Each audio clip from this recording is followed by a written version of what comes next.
Hi guys, welcome to my new vlog. ఇక్కడ మా husband evening మార్కెట్కి వెళ్దాం రెడీ అయ్యి ఉండని చెప్పి డ్యూటీకి వెళ్ళాడు.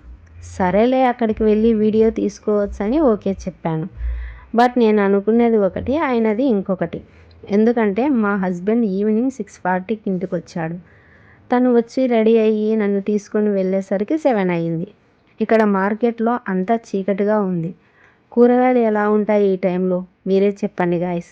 అన్నీ ఎండిపోయినవి, వాడిపోయినవి, ముదిరిపోయినవి కనిపిస్తున్నాయి. అసలే ఎండాకాలం. అక్కడికి నేను చెప్తూనే ఉన్నాను, రోజు లేటుగా వస్తావు కదా, ఈ రోజైనా తొందరగా రమ్మని.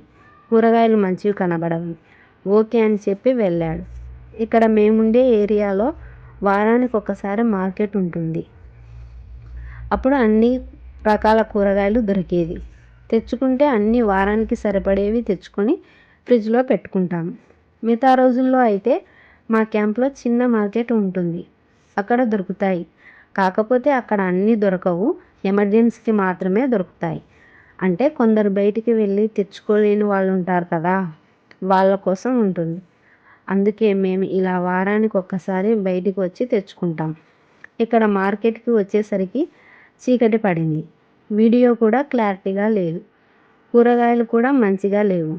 మీకు ఈ వీడియోలో ఫ్రెష్గా అనిపించవచ్చు, దగ్గర నుండి చూస్తే అంత బాగా లేవు. ఏం చేద్దాం, వచ్చినందుకు బాగుండేటివి ఏవో ఒకటి తీసుకొని వెళ్ళడమే. ఇంకా ఇక్కడ మీకు ఒక డౌట్ రావచ్చు, నువ్వు తొందరగా వచ్చి తీసుకోవచ్చు కదా అని.